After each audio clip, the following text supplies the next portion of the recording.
Wow. Okay, so yeah, all of these are really shitty because these are back from really old YouTube. So this was... All of these songs are pretty shitty if I didn't reserve them. They won't get good until later. These are not in chronological order that I've organized them. They're in alphabetical. Is there any... This is going crazy. Huh?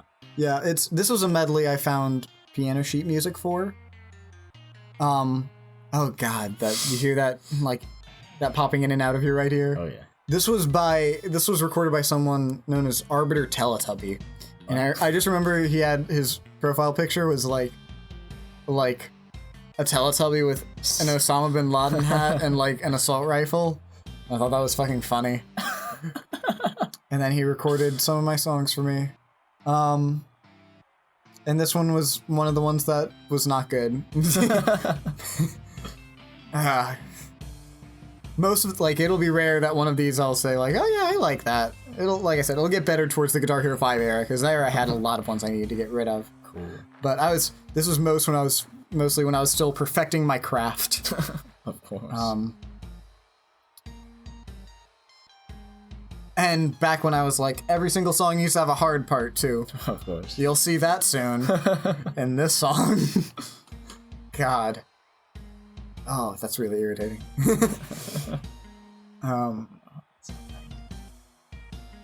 Also, you can see just how bad the animation was for these things when you actually played them. Like, the individual things shook, but God, the players didn't do anything accurate. You know what this theme is? Is this J.K. Ryder? What is it? I have no idea what this is. This is the Tom Nook Shop theme. I'm ready, Grant. Because it had to be hard. It was Guitar Hero, and I was like, it had to have a challenging bit for no reason. It's This is the so best thing I've ever dumb. Oh my god. Or no, this is Able Sisters, not Tom Nook Shop. This is Able Sisters. Sorry. Oh god. You see where it just like cuts out notes because it's going too fast? And it only did that with some songs too.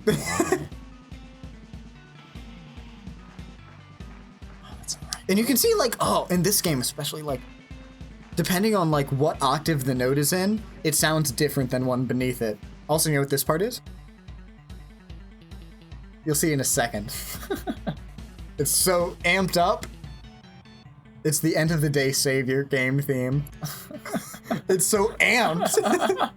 Why? Oh god. That was the only chord that you could put in because the way that they did an octave, it was out of 7 notes. Yeah. And so it would be oh god, my right ear. Why? And it would be the root note, which is an open note, like that purple note that appears on bass, although it would just remap to a green on guitar. You'll have green. Oh. This is so you can hear what the drums were like. Oh, okay. We'll sit through this whole song, I guess.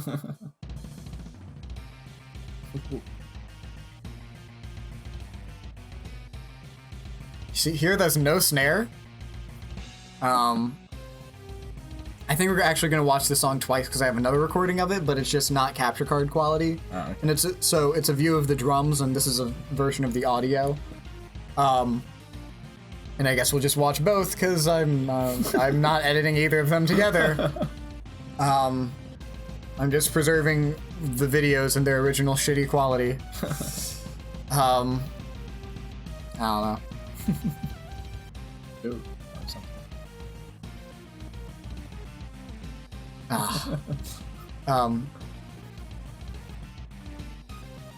Oh, here you can hear the lack of triplets. Actually, you can't because Arbiter Teletubby wasn't that great at Guitar Hero.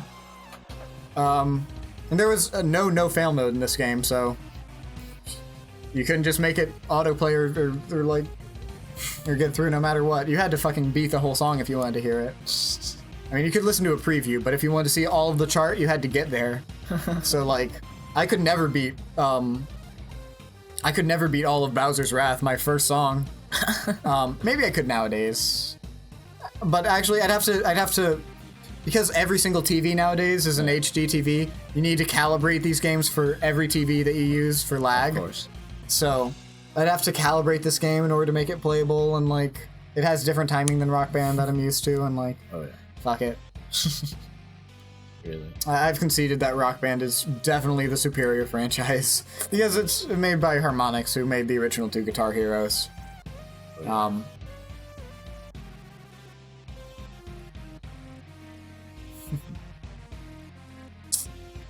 There's no snare.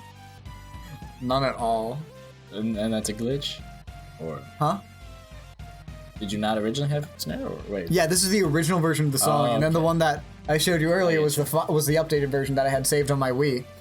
I did realize that when I hacked my Wii, that when I looked into the save files stored on my Wii's NAND memory, I could make out individual song files. Like I could make out like individual a part of my save file for this game. Yeah. Were like individual songs. Yeah. I don't remember how I could tell that if they were named that inside the NAND memory, which I highly doubt. But Weird.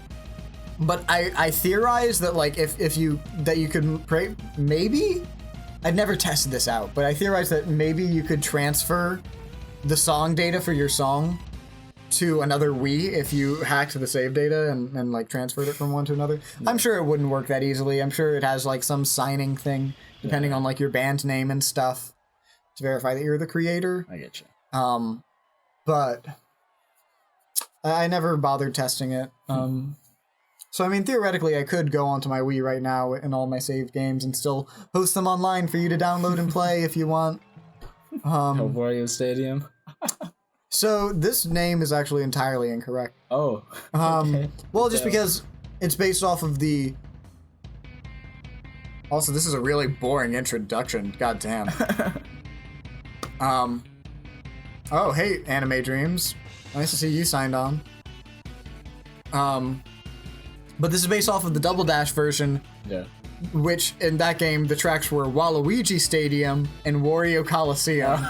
So the name Wario Stadium is incredibly inaccurate, because there's... Did you just forget that, or... Huh? Did you just... was that just an error on your part? I don't know. I don't know if it was intentional or not. Oh. I mean, there are two, all these custom drums. Oh, yeah. There was, there were two Wario Stadium tracks. There was the original Mario Kart 64 one, and Mario Kart DS also had an obnoxiously named Wario Stadium. So, I think they all had their own different music, from what I can remember. This is so bad. It's accurate. It's accurate, but not exciting, or I think it's slower than the original song too. I had a problem actually when I went back to view all of my songs. I realized some of them, at some point I did this. I don't know why. I upped the speed for some of my songs to the maximum possible speed. So like Paper Mario Medley, I don't know, probably I just got bored. But like Paper Mario Medley was all the way at 160 BPM and it sounded like shit. And so I had to experiment because I knew it was exactly 3 minutes. And so at 160 BPM, it was all the way at like a minute, like 2 minutes and a half. Yeah. So I experimented and eventually got it back to like 148 or whatever it was supposed to be. Yeah. And then it sounded right and like what I remember it sounding like. But I was like, why did I do that? Why did like at some point I go back on my Wii and change all of my old song BPMs? It'd be way too damn fast. Oh, this is that arthritis song I was talking about. Oh, so it didn't. So, I mean, the version on my Wii with the full edit view screen of all the different instruments. Okay. Although to be fair, this one had no different instruments. It was just the keyboard track. Jesus. And this was all you saw. And remapped the keyboard sound to a banjo string. That's, I think, another really old video on my channel. If I still have it up, I hope I don't. It was so shitty. It had the gettiest Photoshop job done in, like, Word 2003 of, like, banjos onto the Octavarium album cover. I remember that. You remember that? Oh, that was a mid-production thing I made for Octavarium. Didn't you make that, your Skype pic or something for a while? Probably. I remember you using that. Yeah, I remember. I thought it was really fucking clever. And looking back, like, and you can see the outlines of the banjo pictures because Word is not good at Dig that. This was the best video I could find of this song. Really? AVGN Rock. Does the song not have a name? It's Angry Video Game Nerd. I know, yeah, but does this thing not have a name? You can't even see the notes.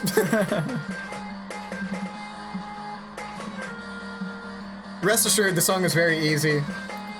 I remember someone saying that, oh god, this is loud, I'm sorry. I remember someone saying on a video that they recorded, it might have been my friend Flame, he had a higher quality recording of this, but it's deleted and gone possibly forever. If I ever find it, I'll get him to send it to me and I'll re-upload it. And it has its own shitty custom solo. But I remember him uploading it and being like I FC'd it, and I told him about it like right as I released it, so he recorded it and FC'd it pretty much immediately. And he was like, first FC ever, bitches. And I was like, actually, the song is easy enough, but I FC'd it before I even uploaded it. So sorry, I have the first FC ever. And he was like, oh damn, or something.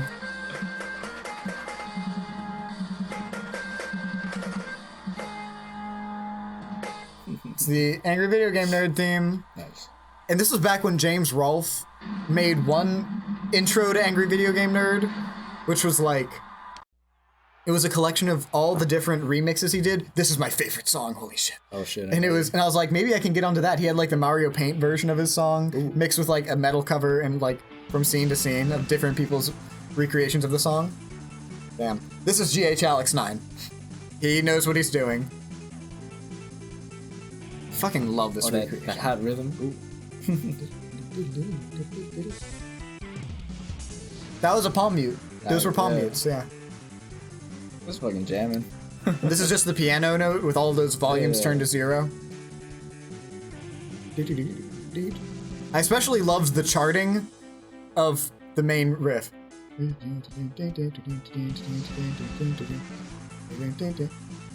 It was so cool. I fucking loved it. That's pretty 10 out of 10. I think this is my personal favorite of yours. Really? Okay. My personal favorite. Same. I love it. It's just such a classic. I mean, it's the same song copy pasted. Of course. This is the second part, just copy pasted.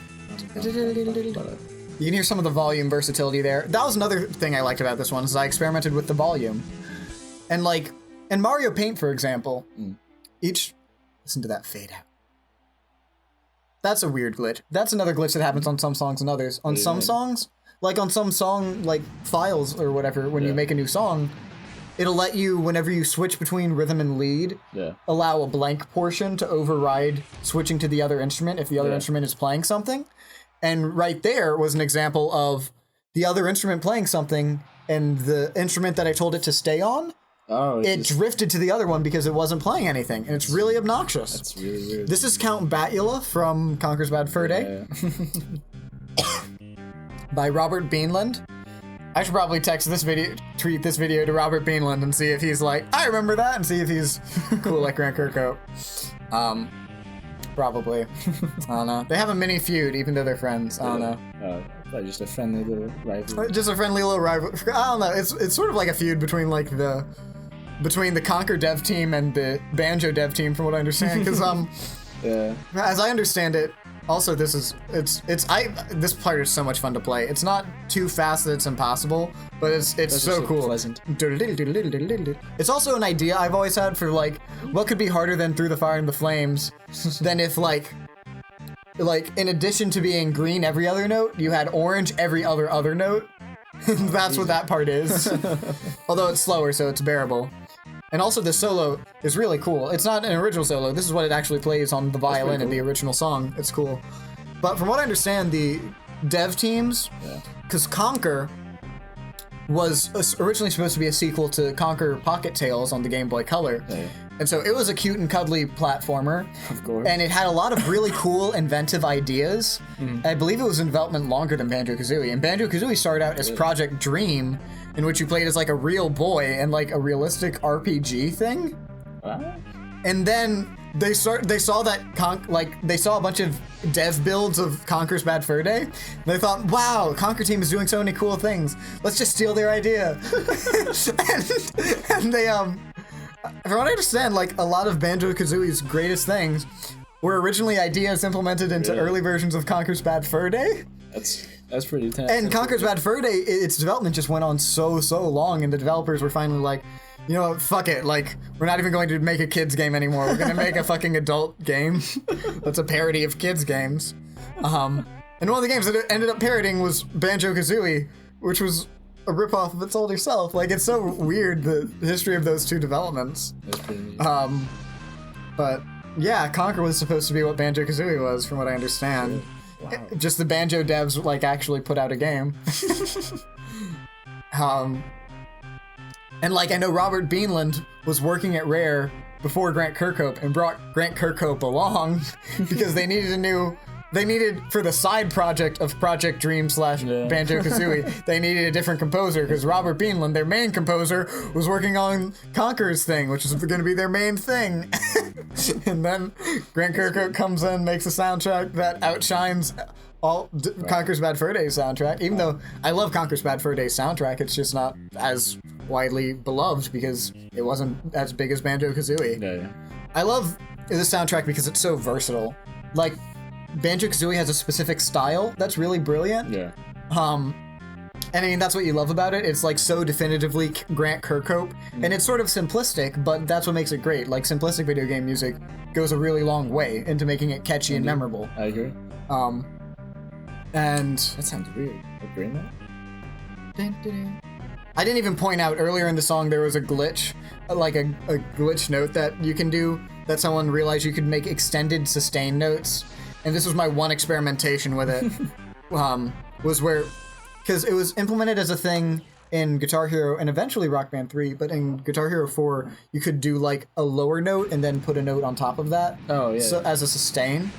And we found out that you could do that by glitch. It wouldn't make the same noise. It would make the same noise as if it was one note then another, but you could make it appear on the chart as if it was... Could you, like, was it functional? Like, yeah, I mean, it worked.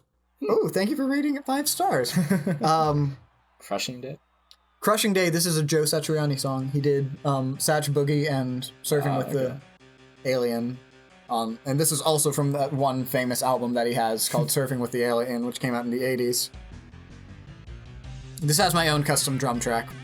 I also cut this song short because I was running into the note limit. I forget, I think this might have been another one of my 5,000 out of 5,000 note songs, actually. I think it was. Because I remember writing my own original ending because, like, I barely fit in the solo. And I was like, I need to cut this song short, even though it's supposed to go back into its main verse-chorus thing and fade out. So I just came up with my own weird ending to it. Cool. It's a pretty good song. This song also experiments with a lot of the effects that you can apply to individual notes. And you'll hear those a lot as we go on. Like right there. And right here. Sometimes you'll hear a little bit of vibrato in it. Yeah. And that's one. That sounds awful. But Joe Satriani was actually using a bunch of weird guitar effects in here. That's just him whammying. I think this is also GH Alex 9. Yeah. God, if you listen closely, sometimes the rhythm guitar sounds so sour because I'm using the wrong minor, major, whatever. Like in Gusty Garden Galaxy, in Guitar Hero Metallica, I remember it's awful for a bit. And in this song, Shit. if you listen close enough, it sounds so terrible and I hate it. In a lot of songs, it's like that. And here the solos begin. This song sounds badass. Oh yeah, Flame originally made this song. Flame 8675309 originally was doing this, and he was trying way too hard to make it accurate. And he was like losing hope in it. And I was eventually like, "Do you mind if I pick it up?" And he was like, "Go for it." I don't know if I hurt his feelings by actually doing it and making it pretty nice, and not making it as accurate as he was. I don't know. Yeah. But it's a cool song. I had never heard of it before he like pointed it out to me. Heard of it. It's probably another one of like the best ones on the on Joe Satriani's Surfing with the Alien album. This next part sounds sick, and it would not sound sick if the MIDI I was following wasn't perfect. Ooh. Like, how do you emulate that slick slide in a MIDI accurately? Damn. Like, it must take so much work to figure out.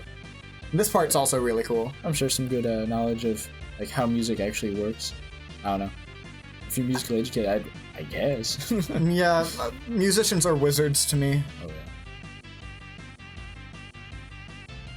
A lot of effects on that one part, even if they're not that noticeable. I think that part is supposed to be an octave higher. Yeah. I ran into octave limits. This is neat. This is a really good solo. I'm trying to remember what are some of my other favorite creations, because I was talking about that earlier. Some of my favorite creations on GH Tunes. In the first GH Tunes, there was another one-hit wonder, I think. I think he did some other songs later, but this one guy did DDD's theme, and it was a rock remix. I forget who originally made it, or if it was even in a game. It was like... Oh,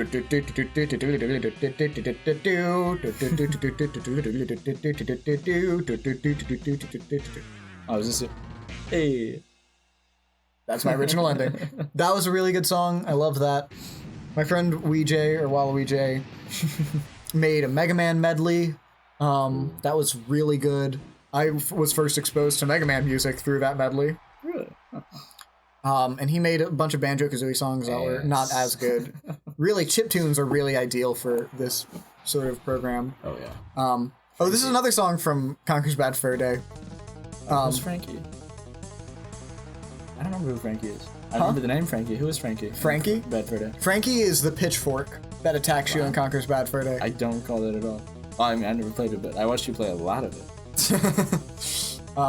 And this is a song that plays. It's insane, and I was like, I should chart that. That looks really cool. Sounds really cool. It's a really short song.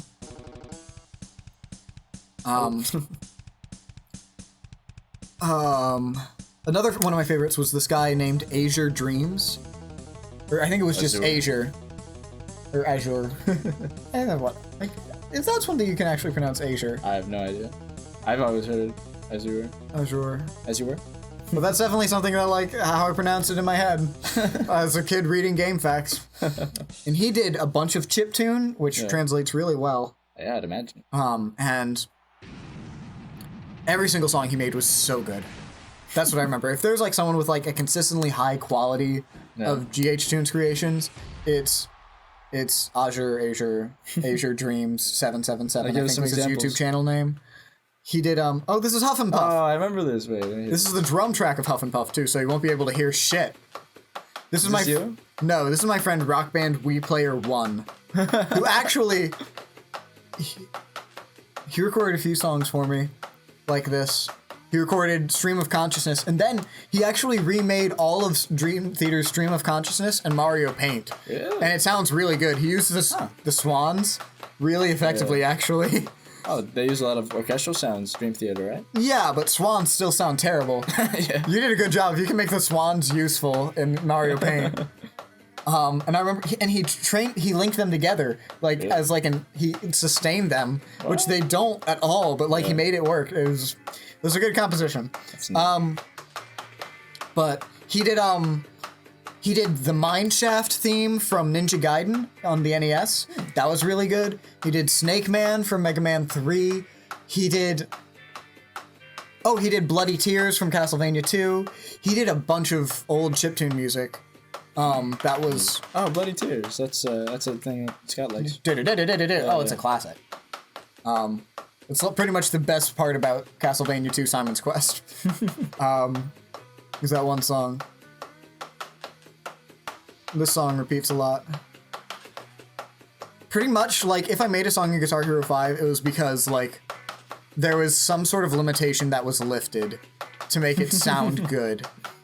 I think in this song's case, I think it was the sound effects.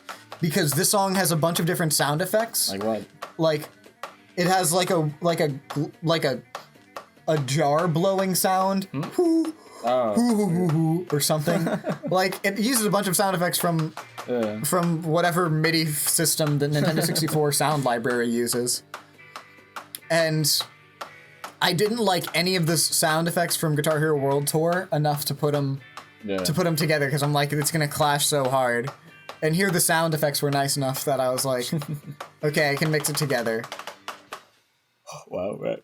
Even though I couldn't make that epic as epic as it could have been. I don't know, I really love how epic that sounds. Oh, I guess I don't have Crystal King. I think Rock Band Wii Player 1 actually recorded Crystal King for me. You just can't hear it. Oh. Because he's just like drumming the whole time. Hey, what was this? The Shadow? Oh, God. It's the Showdown. Oh, the Showdown. Also, another weird glitch in this game, which you heard at the beginning of this song, where it was like a half step down. If you hold down the whammy bar at any time in a song, it plays that instrument like a half step down. That's funny. No matter if you're like actually on the note or not. Wow. It's a weird glitch. And so he must have just, when he was recording this, originally holding on to it. If I remember correctly, GHLX9, he was streaming, like back, before even Twitch was a thing. He was live streaming himself in the Music Maker, and he made this little riff, like, this is a weird, different alteration of it. And then this is like my lazy Guitar Hero hardness, laziness techniques. Maybe. Like I said, really uninspired when it comes to trying to make a song difficult. This song also is just terrible. Because it's an alright riff, but I'd go nowhere with it. It's supposed to be a duel between... It's the showdown between, like, the guitarist and the bassist. Because that was a common theme, is, like, recreating the duel songs from Guitar Hero 3 and Guitar Hero 4.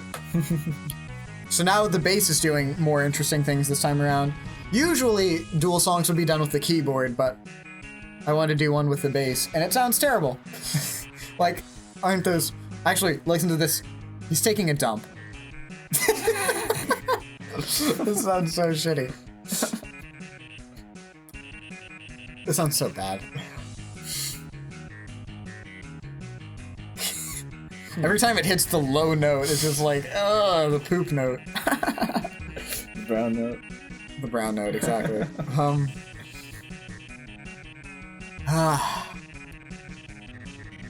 I did like this part. It's just repeating triplets, but it sounds neat. It sounds like fadey and echoey, effecty. This is a weird remix part where now it's in a minor key. Oh my god, get ready. Ugh.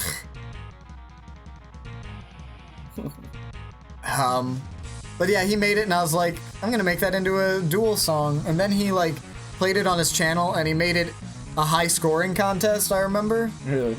like someone tried to beat my high score. Did anyone beat his high score? This is him, right? This is Mr. Alex? Huh? This is Mr. Alex here? Yeah, this is GHLX9. And, someone probably did, I don't know.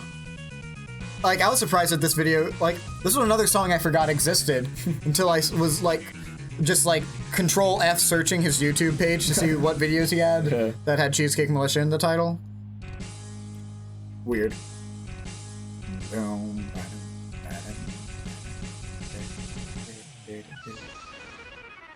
we're done. Oh, hello, bass. This part is almost sounds alright. Some of that Dream Theater. Almost like Dream Theater, except now it's boring again. And now it's going on a roll, as if we're fucking rowing a boat. Oh, I remember being proud of this drum beat. And now, a weird interlude back into the main theme. And it's gonna be shitty, trust me. It's not as bad as my first original song, Cheesy's Duel, which was in Guitar Hero World Tour. And I'm so glad there's not a record of that on the YouTubes, because I don't want to remember how terrible it was. Like, Mario Ruins, my second song, is probably the worst when it comes to sounding atrocious. And, like, this song actually at least works on some levels. Yeah. that song and Cheesy's Duel, like, did not.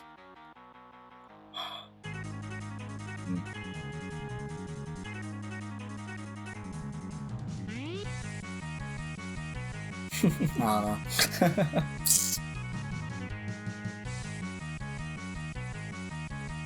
But I was so used to this music editor that I was so comfortable to edit in it. Yeah. Like, honestly. That's how I feel with bloody Anvil Studio. For the MIDI stuff I do, I'm like, it's very mediocre, but I'm so familiar with it, it's like, it's fun. Yeah.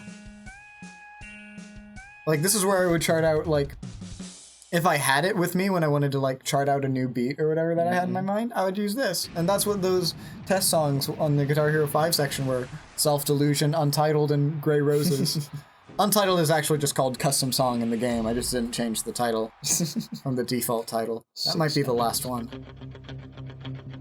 No! Oh, shit!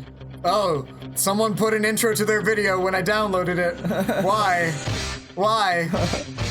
Oh, it's so loud. Ah! Okay, GH Tunes leaderboard, get over yourself, Jesus Christ. Oh my god. So this was a song... Is this the same one we listened to earlier? No. This is me being a fucking genius on the internet. This fucking song. You. Oh, I remember this. So yeah, this was a thing. Originally, I had this idea after I had already released Stairway to Heaven as like one of the first songs that I made on Guitar Hero 5. Yeah. And I was like, shit, I already did Stairway to Heaven, the one that people would click on most. And anyway, I was like, what would people click on second to A Stairway to Heaven on GH Tunes? I was like, a Zelda medley. So, I was just being a little troll back in the day. Goddamn. Like, doesn't this take you back to fucking... It takes me back, Grant. Like, when did Rickrolling even start? That was 2008 even. That was forever ago. I would say, like, at least 2008. And like this was... incredibly old 18-year-old right now. I know, right? And, I don't know, just my version of a Rickroll, like... Because no one had done it. It was, like, the closest you can get to, like, a joke on GH Tunes. Yeah. Or, like, something like...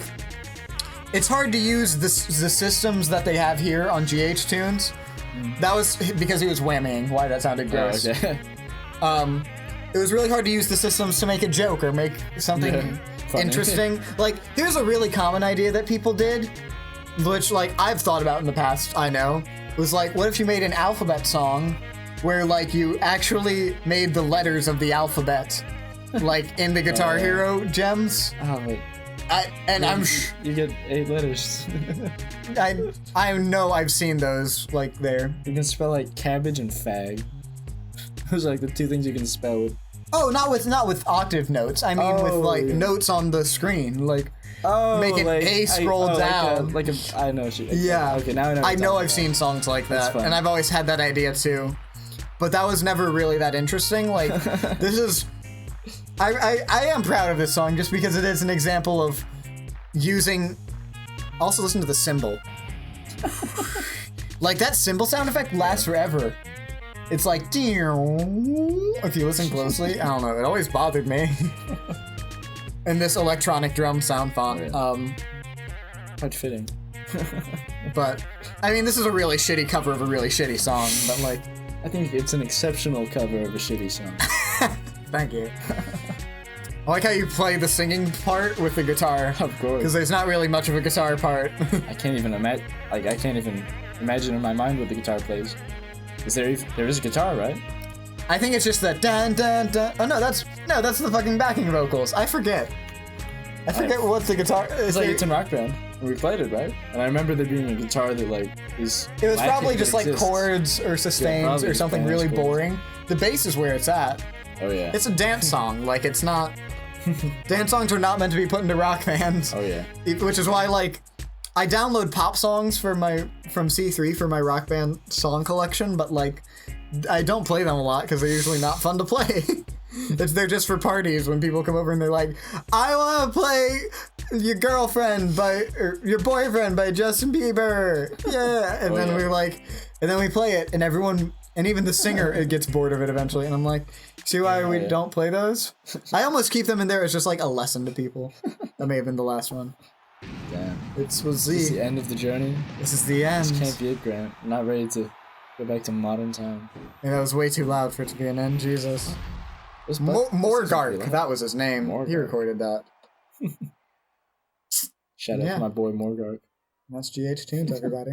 Oh, damn. Thanks for joining us. Don't forget to die.